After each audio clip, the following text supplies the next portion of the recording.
Assalamualaikum warahmatullahi wabarakatuh. Perkenalkan, nama saya Puput Wulandari, NPM 210120100043. Perkenalkan, nama saya Nirmala Sari, NPM 210120100045. Perkenalkan, nama saya Ella Elvina Yuwono, NPM 122. Perkenalkan, nama saya Arin Widiarti, NPM 210120100174.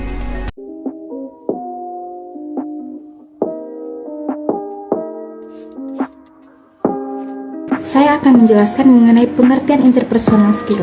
Jadi, interpersonal skill adalah kemampuan berkomunikasi, berinteraksi, membangun dan menjaga hubungan dengan orang lain dalam berbagai situasi dan keadaan. Manfaat kemampuan interpersonal.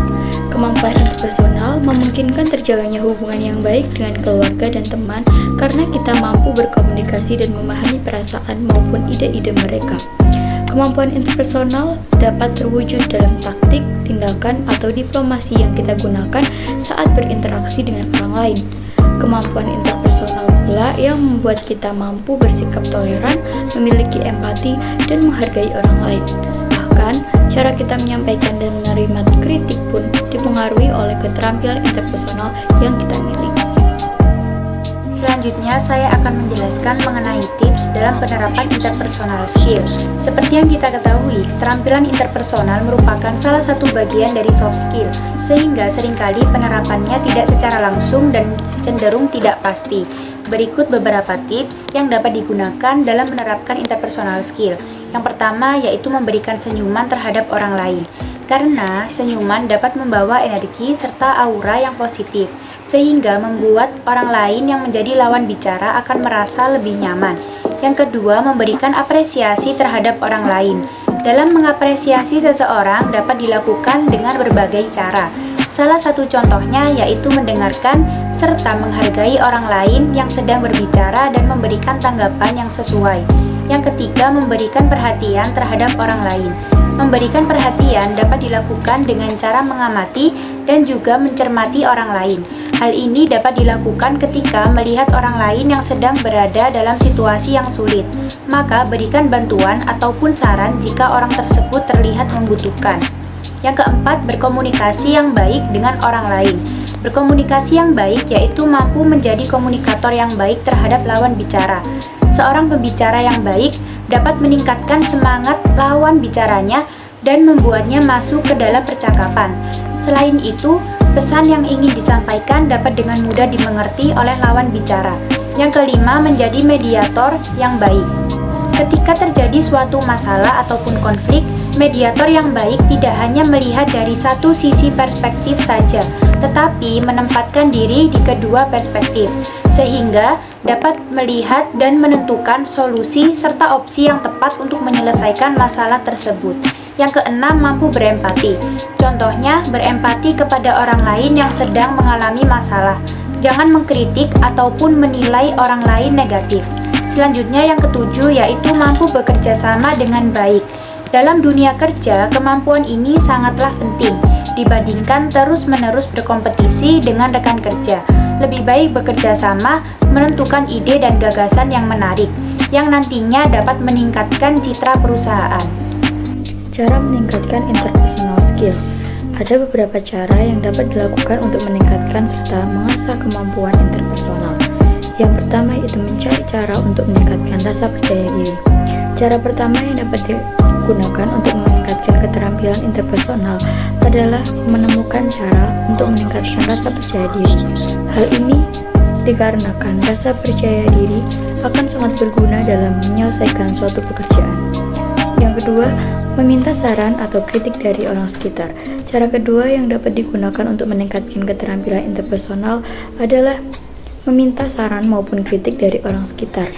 Dalam hal ini dikarenakan keterampilan interpersonal bukan hanya menyangkut dengan diri sendiri, tetapi bagaimana kita dapat membangun serta mengembangkan hubungan yang kita miliki dengan orang lain. Yang ketiga yaitu bertanya kepada orang yang berpengalaman serta menyimak. Cara ketiga yang dapat digunakan untuk meningkatkan keterampilan interpersonal adalah bertanya kepada orang yang memiliki lebih banyak pengalaman dan menyimak mereka. Hal ini dapat diterapkan dalam kehidupan sehari-hari. Misalnya ketika berbicara dengan atasan, dunia kerja, perhatikan bagaimana mereka menjawab pertanyaan seperti intonasi, kosakata yang mereka gunakan, dan masih banyak lagi. Yang keempat, memposisikan diri sebagaimana perasaan orang lain. Cara keempat yang dapat digunakan untuk meningkatkan keterampilan interpersonal adalah memposisikan diri sebagaimana keadaan maupun perasaan orang lain tersebut.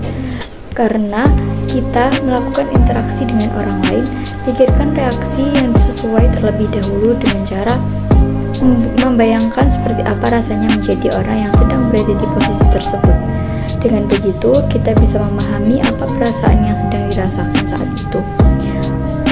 Apa yang membuatnya kecewa ataupun marah, apa yang dapat kamu lakukan terhadap hal tersebut, dan masih banyak lagi. Terdapat berbagai jenis kemampuan interpersonal skill yang sering dipakai dalam kehidupan sehari-hari. Yang pertama adalah kemampuan mendengarkan. Mendengarkan adalah salah satu bagian dari proses komunikasi.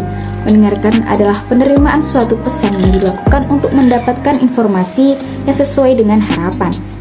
Yang kedua adalah memahami informasi. Kemampuan untuk memahami pesan, memahami perintah, dan memahami kebutuhan orang lain adalah bekal untuk berkomunikasi. Yang ketiga adalah memelihara hubungan dengan orang lain. Hubungan baik dengan orang lain adalah hal yang sangat penting, apalagi dalam dunia bisnis. Hal ini akan mempermudah dalam memasarkan produk atau jasa yang kita jual. Yang keempat yaitu memberikan feedback. Feedback atau umpan balik adalah komunikasi yang disampaikan kepada seseorang dengan tujuan agar orang tersebut tahu dampak perilakunya terhadap orang lain. Yang terakhir yaitu keterampilan membujuk. Persuading atau membujuk adalah komunikasi yang dilakukan seseorang dengan tujuan agar pihak lain mau mengikuti dengan sukarela kehendak seseorang. Setiap orang dibekali kemampuan untuk membujuk orang lain, baik membujuk dalam hal-hal positif maupun membujuk dalam hal-hal yang negatif. Macam-macam contoh interpersonal skill. Yang pertama ada menyimak. Walaupun kesannya remeh, menyimak atau mendengarkan orang lain sebenarnya bukan sesuatu yang mudah untuk dilakukan. Ingin menjadi pusat perhatian hanyalah salah satu alasan yang selalu saja tidak disadari oleh sebagian orang, sehingga mereka selalu menyela pembicaraan orang lain. Padahal, tahu kapan harus diam dan menyimak adalah contoh komunikasi interpersonal yang cukup sederhana untuk dilakukan. Yang kedua ada komunikasi secara efektif. Kualitas berkomunikasi tak hanya ditentukan oleh pesan verbal yang disampaikan, tetapi cara penyampaikannya juga. Intonasi suara, bahasa tubuh, dan ekspresi wajah kita mampu menyampaikan pesan yang sama pentingnya dengan kata-kata yang diucapkan. Pesan yang kita tuliskan di email, chat message, bahkan komentar di media sosial juga adalah cerminan bagaimana kita berkomunikasi dengan orang lain. Pemilihan kata yang tepat, kalimat yang singkat dan mudah dipahami oleh pembaca yang dituju adalah contoh interpersonal skill yang wajib dimiliki saat ini. Yang ketiga ada empati. Seseorang yang memiliki empati mampu memahami apa yang dirasakan dan dibutuhkan oleh orang lain. Orang-orang dengan kemampuan interpersonal ini selalu membawa suasana yang positif bagi lingkungannya, dimanapun dia berada. Biasanya orang dengan empati tinggi mudah bergaul dan memiliki banyak teman. Yang keempat ada problem solving. Seseorang dengan problem solving yang baik biasanya memiliki kemampuan untuk berpikir kritis dan bernalar logis. Dibutuhkan karakter yang ulet dalam memecahkan setiap masalah apapun masalahnya itu. Yang terakhir, leadership. Orang yang memiliki kemampuan kepemimpinan yang baik biasanya memiliki empati, dapat diandalkan, mampu berkomunikasi dengan baik dan efektif, dapat menyimak dan mendengarkan secara aktif, memberikan feedback yang membangun dengan cermat dan tepat, bahkan mungkin dapat membujuk atau bernegosiasi dengan orang lain agar tujuan yang diinginkan dapat dicapai. Seseorang dengan leadership yang baik mampu bekerja sama dengan orang lain.